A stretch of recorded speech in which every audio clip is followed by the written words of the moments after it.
Hi hello வணக்கம். இது உங்கள் சிவி ஜோன். சொல்லாரும் எப்படி இருக்கீங்க? இப்போ பார்த்தீங்கன்னா ஒரு தரமான சம்பவத்தை பிக் பாஸ் வந்து பண்ணியிருக்காரு. எப்பா பிக் பாஸ், நீங்கள் வேறு மாதிரி பிக் பாஸ்.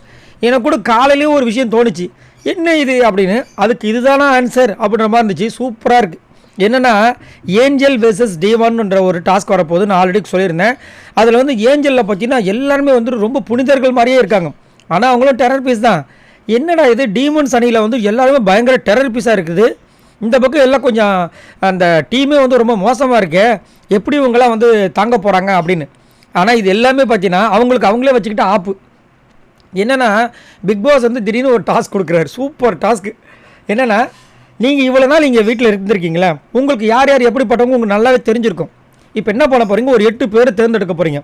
அந்த 8 பேரோட கேரக்டர் எப்படி இருக்கணும்னா, ஒரு பிரச்சனை நடக்குன்னா அந்த பிரச்சனை ஆரம்பிக்கிறது பார்த்தீங்கன்னா அவங்களா இருந்திருக்கவே மாட்டாங்க.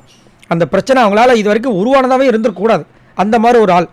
அடுத்தவங்க ஒரு பிரச்சனை போதுன்னா அதில் மூக்கையும் நுழைக்க மாட்டாங்க. அந்த மாதிரி ஒரு ஆள். கலகங்கள் நிறைய பேர் பார்த்தீங்கன்னா கொளுத்தி போகிற விஷயங்களாக பண்ணுவாங்களே, இவங்க அந்த மாதிரி வேலையே பண்ணியிருக்க மாட்டாங்க. அந்த மாதிரி அந்த ஆளை வந்து நீங்கள் வந்து தேர்ந்தெடுக்க போகிறீங்க. அதேமாதிரி அந்த ஆள் எப்படி இருப்பாங்கன்னா, வெறும் அன்பை மட்டுமே கொடுத்துக்கிட்டே இருப்பாங்க. அந்த மாதிரி வரிசைப்படுத்த போகிறீங்க. சரிங்களா? இவங்க வந்து கோவத்தை இது வரைக்கும் காட்ட மாட்டாங்க, அன்பின் உருவமாக இருப்பாங்க. அந்த மாதிரி நீங்கள் வந்து வரிசைப்படுத்த போகிறீங்க 1லேருந்து 8க்குள்ளே அப்படின்ற மாதிரி சொல்லிட்டாங்க. இதை வந்து உங்கள் மூளையை நல்லா பயன்படுத்தி பண்ணுங்கள். இதோட ரிசல்ட் போக போக உங்களுக்கு தெரியும்.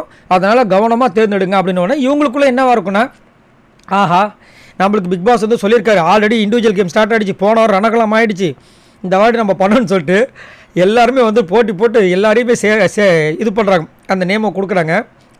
அதுலேயும் கடைசியாக சொல்லிட்டார் என்னென்னா, நல்லவனுக்கு நல்லவனாக இருங்கள், கெட்டவனுக்கு கெட்டவனாக இருங்கள்ன்றது அதை வந்து சொல்லாமல் சொல்கிற ஒரு சூப்பரான விஷயம்.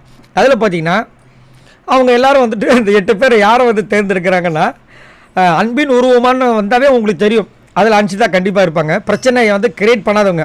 அப்புறம் ரஞ்சித் அதில் வந்துடுவார் கண்டிப்பாக. ரயான் இது வரைக்கும் அந்த மாதிரி வரல, கோவம் மட்டும் தான் பட்டிருக்காரு வச்சுக்கோங்களேன். சத்யாவும் அந்த கேஸில் இருக்கார். பவித்ரா சுத்தம் கேமே விளாடல இது வரைக்கும், அதனால பவித்ரா தூக்கி போட்டிருக்காங்க. அதுக்கப்புறம் விஜய் விஷால் அவர் வந்து அண்டர் கிரவுண்ட் ஆப்ரேஷன் தான் இது வரைக்கும் பண்ணியிருக்காரு. ஸோ அதனால் அவரையும் உள்ள தூக்கி போட்டிருக்காங்க. ஜெஃப்ரி இது வரைக்கும் பண்ணது கிடையாது. அதே மாதிரி வந்துட்டு ஆர்ஜே ஆனந்தி, இவங்க 8 பேர் வந்து தேர்ந்தெடுத்திருக்காங்க. ஆனால் அதுக்கப்புறம் தான் ஒரு பெரிய ஆப்பே வந்திருக்கு. என்னென்னா இவங்கெல்லாம் வந்துட்டு ஏஞ்சல்ஸாக மாற போகிறாங்க. மீதி இருக்கிறவங்க எல்லாருமே டீமான்ஸாக மாற போகிறாங்க. இந்த வாரம் டாஸ்க் ஏஞ்சல்ஸ் வெர்சஸ் டீமான். செம்ம மாதம் இருக்குல்ல. இதை அவங்க ஷாக் ஆகும்போது நான் பார்க்கணுன்னு ஆசைப்பட்றேன். இப்போ லைவில் தான் போயிட்டுருக்கு. சரி, நீங்கள் உங்களோட கமெண்ட்ஸை சொல்லுங்கள். நீங்கள் எவ்வளோ என்ஜாய் பண்ணீங்க? மறக்காம இந்த வீடியோக்கு ஒரு லைக் தட்டி விடுங்க. இந்த மாதிரி சுட அப்டேட்ஸ் உங்களுக்கு காத்துட்ருக்கு. பாய் நண்பர்களே.